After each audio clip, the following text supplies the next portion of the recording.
want to give a quick shout out to my patrons. Thank you so much for your support.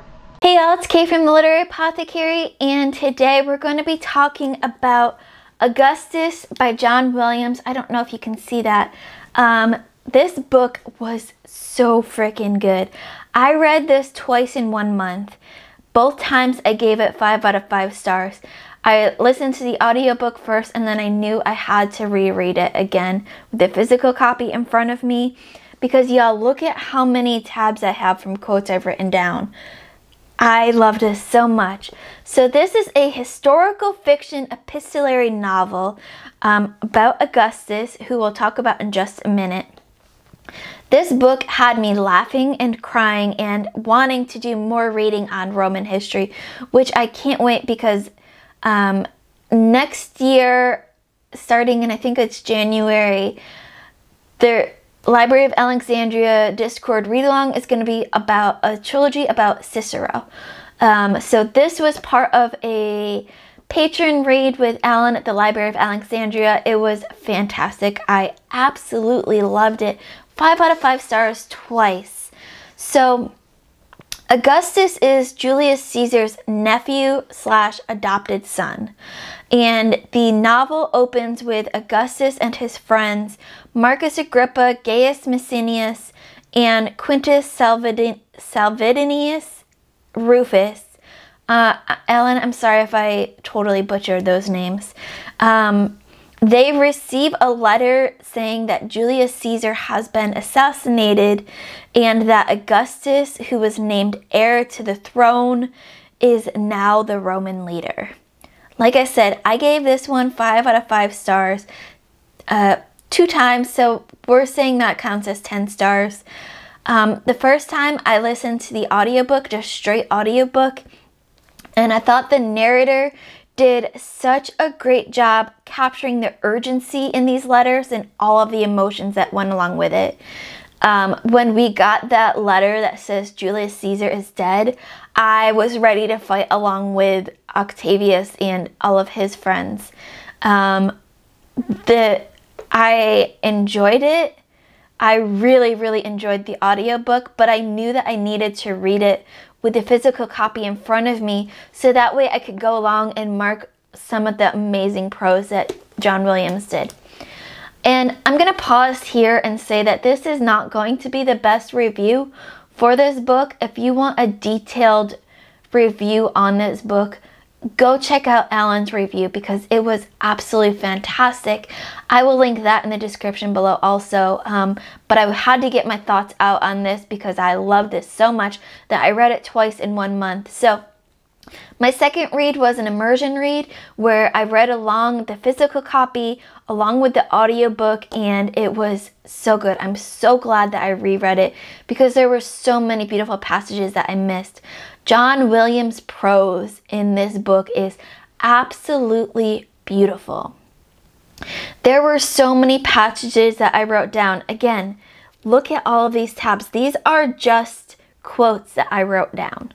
And that doesn't even do it justice to the beautiful prose that's in there, because there are like some pages that I just wanted to copy down the entire page or the entire paragraph, or really like just the entire book was just so well written and so beautiful. And this was why I reread this almost immediately after finishing the audiobook. I knew I had to get those quotes down. Like I said, this is an epistolary format, which means that this entire novel is made up of letters and journal entries and military edicts, Senate notices. None of it is straight dialogue or straight narrative. It's all through this epistolary format, and I thought that this worked so well for John Williams here.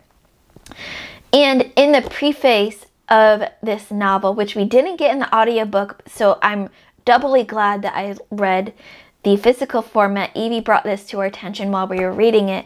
John Williams says in the preface that he used creative license in this telling.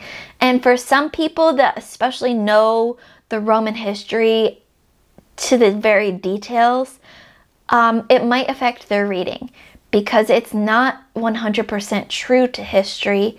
You know, this is a fictionalized book. It's not nonfiction, even though it feels like it at so many different ways. It's so many different spots. I had to remind myself that this was historical fiction based off of history, but it's not historical. It's still fiction. Some people that may have hindered their enjoyment. For me, it didn't do a single thing to hinder it. I enjoyed it so much. And you might be thinking, well, I don't know anything about Roman history.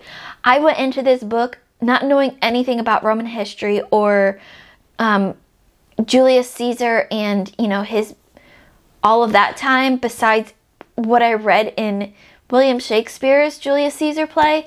For me personally, it made it so I could enjoy this book even more because I wasn't worried about what are the differences between this novel and what actually happened in history. I didn't have that conversation going on in my head. So I was just able to enjoy John Williams' prose and his story to the fullest extent. But some people like to have that background knowledge, but you definitely don't need it to enjoy this book. There are many of us that read this and absolutely loved it that didn't have any of that background knowledge. So now, just to give you a taste of the beautiful prose that I've become obsessed with, I've got a couple passages that I want to read off to you from this book. This is all John Williams' prose in, like I said, letters and journal entries and whatnot. I just wanted to give you a taste of this beautiful prose. For Octavius Caesar is Rome, and that perhaps is the tragedy of his life. He never had a fighting chance. It is remarkable to have grown so old that one must depend upon the work of others to search into one's own life. And this one really hit home to me.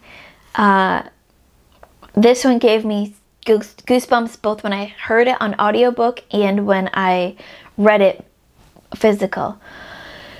If it is one's destiny to change the world, it is his necessity first to change himself.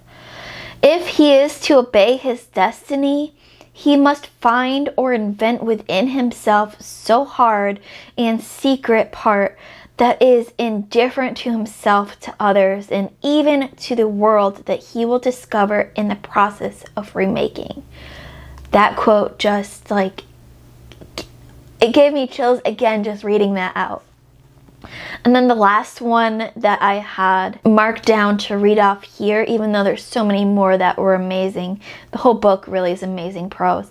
The last one that I have for you all was just so poignant. There is no wall that can be built to protect the human heart from its own weakness. Y'all, this book was so good. 5 out of 5 stars, 10 out of 10 stars on reread. This was amazing. I highly recommend it to anyone that loves historical fiction, that loves epistolary novels. This book was so good. And if you want a better, more fuller review, go check out Alan's review, link down in the description below. So that's it for now. Thank you all for watching. As always, my Patreon and my Discord information will be in the description below. Keep reading, and I love y'all to the moon and back. Bye.